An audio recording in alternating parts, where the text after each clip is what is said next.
আসসালামু আলাইকুম সবাইকে। সবাই কেমন আছেন? আশা করি আল্লাহর রহমতে অনেক বেশি ভালো আছেন। আমার একটু সর্দি জ্বর লেগেছে, যার জন্য যদি ভিডিওতে আপনারা কথা ক্লিয়ার না বুঝেন তার জন্য আমি বিশেষভাবে দুঃখিত। আপনারা আমার জন্য এবং আমার ফ্যামিলির জন্য দোয়া করবেন যেন তাড়াতাড়ি সুস্থ হয়ে যায়। তো বেশি কথা না বলে চলেন আপনাদের সাথে রেসিপিটা শেয়ার করি। আজকে আপনাদের সাথে শেয়ার করব ঈদের জন্য একদম সহজ একটা বিরিয়ানির রেসিপি। আমি এখানে 1 কিলো মাংস নিয়েছি, হাড্ডি চর্বি সহ রেগুলার কাট করে নিয়েছি।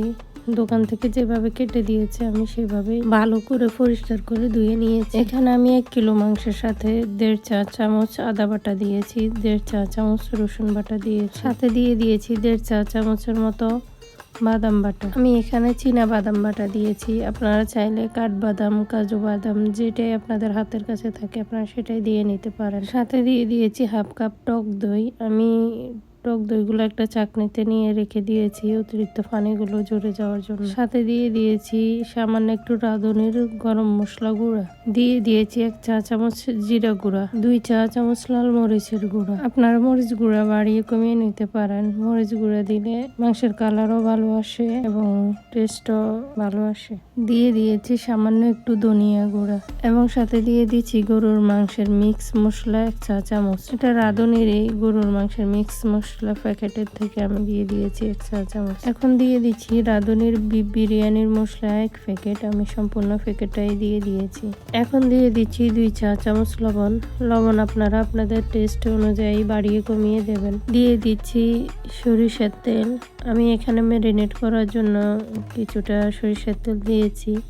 আমি রান্না করার সময় আবারও সয়াবিন তেল দিয়ে রান্না করব। মাংসতে সরিষার তেল দিলে মাংস টেস্ট অনেক বেশি ভালো আসে। আপনারা চাইলে সরিষার তেল দিয়েও সম্পূর্ণ রান্নাটা করতে পারেন। আমার কাছে তেল বেশি ছিল না, তাই আমি শুধু ম্যারিনেট করার সময় একটু দিয়ে নিয়েছি। তো আমি সবকিছু দিয়ে মাংসগুলো ভালোভাবে মেখে ডেকে রেখে দেবো প্রায় আধা ঘন্টা 40 মিনিটের জন্য। তো আমি আধা ঘন্টা 40 মিনিট পরে চুলে একটা কড়াই বসিয়ে দিয়েছি।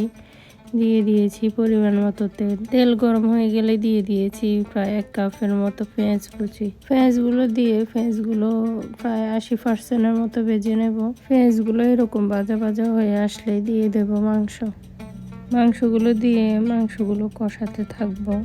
মাংসতে এখন আমি কোনো অতিরিক্ত পানি অ্যাড করব না। মাংস কষাতে কষাতে মাংস থেকে যে পানি বের হবে তা দিয়ে আমি মাংসগুলো সম্পূর্ণ ভালোভাবে কষিয়ে নেব। একদম মাখা মাখা হয়ে আসলে যখন মাংস থেকে তেল ছেড়ে দেবে, মাংসের কালার যখন চেঞ্জ হয়ে যাবে তখন আমি দিয়ে দেব গরম পানি। এখন আমি মাংসগুলোকে নেড়ে ছেড়ে ডেকে দেব একদম জল শুকিয়ে আসা পর্যন্ত। মাংসগুলো কষাতে কষাতে এরকম জল শুকিয়ে বুনা বুনা হয়ে আসলে এখন দিয়ে দেব গরম পানি। মাংসতে গরম পানি দিয়ে মাংসগুলো নেড়ে ছেড়ে ঢেকে রেখে দেব আধা ঘন্টার জন্য। এখানে আমি 4-5 কাপের মতো পানি দিয়েছি, আর এই পানিতে আধা ঘন্টার ভিতরে সম্পূর্ণ মাংসটা একদম ভালোভাবে রান্না হয়ে যাবে। তো মাংসগুলো হতে থাকে, এদিকে আমি চালগুলো রেডি করে নেই। তো এখানে আমি 1 কিলো মাংসের জন্য 2.5 কাপ চাল নিয়ে নিয়েছি। 1 কিলো মাংসের জন্য 2 কাপ চাল পারফেক্ট, কিন্তু আমার একটু বেশি লাগতো তাই আমি একটু বেশি দিয়ে নিয়েছি। আপনারা যদি রান্না করেন তাহলে 1 কিলো মাংসের সাথে 2 কাপ চাল দিবেন, নয়তো মাংসের চাইতে চাল বেশি হয়ে যাবে। যাই হোক, আমি চালগুলো নিয়ে ধুয়ে ভালোভাবে পরিষ্কার করে ভিজিয়ে রেখেছি আধা ঘন্টার জন্য। আধা ঘন্টা পরে আমি চালগুলো একটা চালনিতে তুলে রেখে দিয়েছি পানি ঝরার জন্য। এইদিকে আমার মাংসগুলো রান্না হয়ে গিয়েছে। মাংসগুলো এখন এরকম মাখা মাখা হয়েছে। আমি এ পর্যায়ে মাংসগুলো পাতিল থেকে একটা চাকনি দিয়ে প্লেটে তুলে নেব। আমি পাতিল থেকে শুধু মাংসগুলোই তুলে নিচ্ছি, জল বা তেল কোনো কিছুই সরাচ্ছি না। তেল যতটুকু আছে ওইটুকুই থাকবে, আমি আলাদাভাবে তেলগুলো তুলে নিচ্ছি না। এখন আমি ওই তেল মশলাতেই দিয়ে দিচ্ছি কিছুটা পুদিনা পাতা। পুদিনা পাতাগুলো দিয়ে কিছুক্ষণ কষিয়ে দিয়ে দিচ্ছি কয়েকটা কিশমিশ এবং সাথে দিয়ে দিচ্ছি 4-5টা আলু বোখরা। সব কিছু দিয়ে আমি আবারও কিছুক্ষণ কষিয়ে দিয়ে দিচ্ছি চালগুলো। আমি চালগুলো থেকে সম্পূর্ণ পানি ভালোভাবে ঝরিয়ে নিয়েছি। যেহেতু এমনিও আমি চালগুলো জলের সাথে দিচ্ছি, চালগুলো পাতিলের সাথে লেগে যাওয়ার সম্ভাবনা আছে। তার উপর যদি আমি চালগুলোর পানি ভালোভাবে না ঝরাই তাহলে চালগুলো অতিরিক্ত নরম হয়ে যাবে রান্নার সময়। তো আমি চালগুলোকে মাংসের মশলার সাথে 4-5 মিনিটের মতো ভালোভাবে ভেজে নিয়েছি।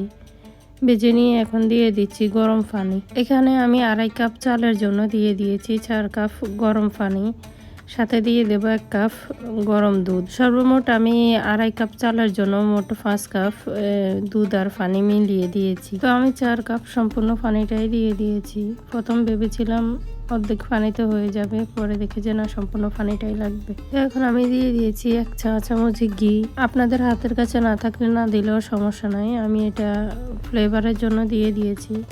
ঘি দিলে গ্রানটা একটু ভালো আসে। দিয়ে দিয়েছি সামান্য একটু লবণ। আমার মাংসের সাথে লবণ পারফেক্ট আছে, তাই আমি শুধু চালের জন্য সামান্য একটু লবণ দিয়েছি। এবং সাথে দিয়ে দিয়েছি উপর থেকে কিছুটা পেঁয়াজ বেরেস্তা, আর দিয়ে দিয়েছি কিছুটা গুঁড়া দুধ। আমি এখানে কাঁচামরিচ দিতে ভুলে গিয়েছি, আপনারা চাইলে কাঁচামরিচও দিয়ে নিতে পারেন। এখন সবকিছু দেওয়া হয়ে গেলে আমি দিয়ে দেব মাংসগুলো দিয়ে আমি ভালোভাবে নেড়ে ছেড়ে দেব।